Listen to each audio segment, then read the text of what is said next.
एक सामान्य अवधारणा रहती है कि सारा क्राइम जो जेल से है वो सिर्फ फ़ोन पे हो रहा है, लेकिन जो इन्होंने खुलासा किया है कि जो मुलाकाती पहले कोरोना के टाइम पे मुलाकाती का सिस्टम बंद था, लेकिन जब शास्त्री नगर था खुलासा होता दिवाकर नाम का एक लड़का जेल गया। तो दिवाकर पहले किंग्स ऑफ पटना का बहुत ही सक्रिय वो रहा हुआ। 200-250 लोग हैं क्या आप लोगों? जो हमारी पुरानी सूची है, जब ये घटना प्रकाश में आई थी तो उस वक्त पुरानी सूची में ही हम लोगों ने जो पहले इन लोगों के मेंबर्स रहे हुए जब उनको सर्विलांस पे लिया गया था उसी से ही कांड उद्भेदित हुआ है। लेकिन आज की डेट में जैसे हम लोगों ने पहले भी आपको बताया कि जो गिरोहों का और ग्रुप्स का, गैंग्स का अब जो संरचना है बड़ी फ्लूइड हो गई है। पहले सोशल मीडिया का इतना प्रचार प्रसार नहीं हुआ करता था, एक कोर ग्रुप हुआ करता था और वो हमेशा आइडेंटिफाइड होता था। आज की डेट में जैसे फ्लैश मॉब होता है, सोशल मीडिया के माध्यम से अचानक ये लोग एक साथ दूसरे के साथ जुड़ते हैं और इनमें से बड़ी आश्चर्य की बात यह है कि एक दूसरे का इन्होंने घटना से पहले कुछ लोगों ने एक दूसरे का चेहरा भी नहीं देखा हुआ है। तो केवल सोशल मीडिया के माध्यम से लोग जुड़ते हैं, इनका जुटान होता है कि आज यहाँ पे मिलेंगे, वहाँ पे रील बनता है, वीडियो बनता है और फिर वहाँ से हट जाते हैं। तो पहले से काफ़ी ग्रुप इनका म्यूटेट हुआ है। तो जो पहले वाले हमारे पास लिस्ट अभी भी हमारे पास है, लेकिन उसमें बहुत से लड़के हैं जो छोड़ चुके हैं, लेकिन कुछ लड़के हैं कि जो नए लड़कों को मेंटर करते हैं। जैसे इस वाले में भी बताया कि पुराने लड़कों को ही हम लोगों ने जो मेंटर्स को जब पकड़ा तो उन्होंने, आपको याद होगा इसके साथ जब शास्त्री नगर था खुलासा होता दिवाकर नाम का एक लड़का जेल गया था। तो दिवाकर पहले किंग्स ऑफ पटना का बहुत ही सक्रिय वो रहा हुआ था। आज की डेट में वो बाइकिंग नहीं करता था, लेकिन उसके ही निशानदेही पे हथियार रिकवर हुआ और उसी के निशानदेही पे बाकी लड़कों का खुलासा हो। तो हम लोग उनके ऊपर नजर रखते हैं। अभी आप लोगों की नजर में सब कितने ऐसे हम लोगों के पास जो लिस्ट है तकरीबन 60-70 गैंग्स की लिस्ट हमारे पास है। सिर्फ बाइकर्स की, नॉट गैंग्स की। पटना में एक सामान्य अवधारणा रहती है कि सारा क्राइम जो जेल से है वो सिर्फ फ़ोन पे हो रहा है, लेकिन जो इन्होंने खुलासा किया है कि जो मुलाकाती पहले कोरोना के टाइम पे मुलाकाती का सिस्टम बंद था, लेकिन जब कोर्ट में उपस्थापन होती है तो मुलाकातियों के ऊपर कोई रोक नहीं होती है। तो ये जब अपना कोर्ट के उपस्थापन के क्रम में जाते हैं तो उनके साथ जो वहाँ पे भी छोटी छोटी इनकी बैठकें होती हैं जहाँ पर ये लोग पूरे इन्फॉर्मेशन का एक्सचेंज करते हैं। तो जब तक में कोर्ट की मुलाकाती के सिस्टम को भी जब तक कोई मानक संचालन प्रक्रिया के अनुरूप सेग्रीगेट नहीं किया जा सकता है कि कोर्ट में उपस्थापन हेतु कोई कैदी जा रहा है तो कौन कौन व्यक्ति उसको मिल सकता है, कौन कौन अधिकृत रहेगा, या फिर उनका जो वकील हैं वो अधिकार करें कि ये मिलना चाहता है उसका सत्यापन हो। तो कोर्ट में अभी इस प्रकार का कोई सिस्टम नहीं है मुलाकाती का। तो ऐसा जरूरी नहीं कि सारी चीज़ मोबाइल से होती है। बहुत बार जब कोर्ट में लोग आते हैं, कोर्ट में भी एक दूसरे से मिलते हैं और उसी में भी इंफॉर्मेशन का एक्सचेंज होता है और इस प्रकार की योजनाएं बनती हैं। थाना क्षेत्र में माह दिसंबर में मंटू शर्मा नाम के एक जो लैंड ब्रोकर थे, उनके घर में घुसकर अपराधियों ने 3 लोगों को गोली मारा था, जिसमें जो मंटू शर्मा है उनके और उनके पिताजी की डेथ हो गई थी और उनके भाई जख्मी हुए थे। इस केस के जो अधिकांश अपराधी है पहले जेल में जा चुके थे।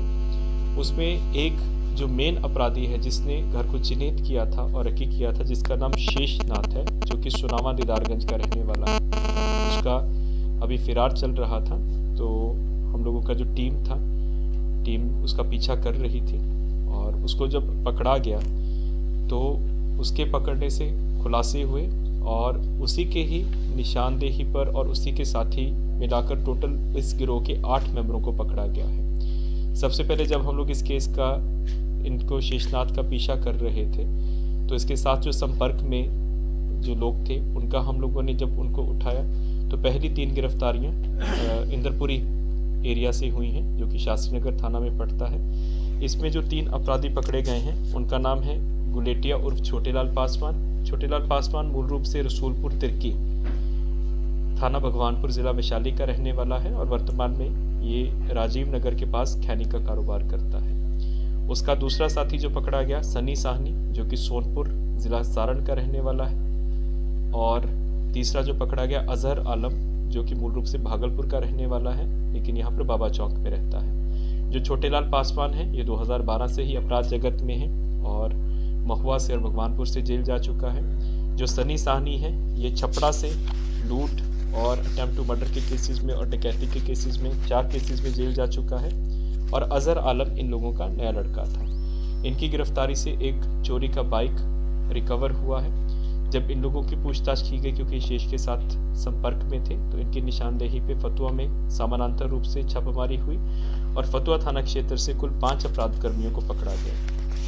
इनमें से शेषनाथ स्वयं था, जिसके ऊपर टोटल 13 केसेस हैं। अभी तक 2012 से ही ये अपराध जगत में अलग अलग घटनाएं करता आ रहा है, जिसमें लूट, डकैती, अपहरण और ये सब मामले शामिल हैं। आर्म्स एक्ट के केसेस में जेल जा चुका है। इसके साथ धर्मेंद्र पासवान उर्फ बुखलू पासवान, ये मूल रूप से मोर मोकामा का रहने वाला है और अपने समय का बहुत कुख्यात अपराध कर्मी बाढ़ और फतुआ क्षेत्र का रहा हुआ है। 2003 से ही मर्डर के केस से इसने अपना अपराध का काम शुरू किया था और 2003 के बाद 2010, 2002, 2015 तक निरंतर ये अपराध जगत में रहा। उसके बाद ये यहाँ से पंजाब चला गया और फिर पिछले छठ को वापस आया है और पुनः ये इनके साथ मिलकर आपराधिक घटनाओं को अंजाम दे रहा था। एक जो पकड़ा गया है गौरव झा।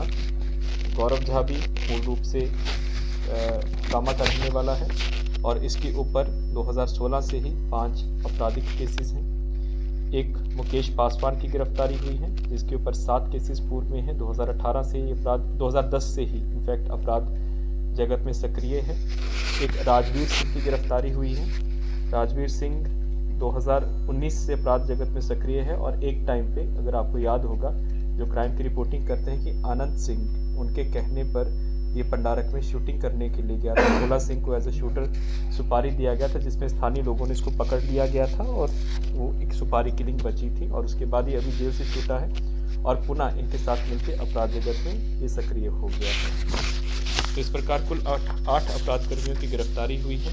इनकी गिरफ्तारी से फुलवारी जो केस का जो शूटर है शेषनाथ, उसके अलावा परसा बाज़ार के 3 कांडों का उद्भेदन हुआ है। परसा बाज़ार में अम्बे ज्वेलर्स का जो मालिक था, वो बुलेट पे अपने सोना लेके घर वापस जा रहा था, तो रास्ते में इन लोगों ने लूटा था। उस केस का उद्भेदन हुआ है। इन्होंने परसा बाज़ार थाना क्षेत्र से 2 मोटरसाइकिल को लूटा था, पल्सर्स को, जो कि एक पल्सर मुकेश पासवान के यहाँ से रिकवर हुआ है और एक पल्सर पहले ही फुलवारी थाना में रिकवर हो चुका है। इसके अलावा शास्त्रीनगर थाना में माह अगस्त 2022 में एक फाइनेंशियल सर्विसेज का एम्प्लॉय था, रेडियंट फाइनेंशियल सर्विसेज का, जिसको लोहिया इंटरचेंज ओवरब्रिज के पास इन्होंने पिस्टल के बल पे 1,70,000 रुपया लूटा था। तो उसमें भी इस केस का उद्भेदन हुआ है।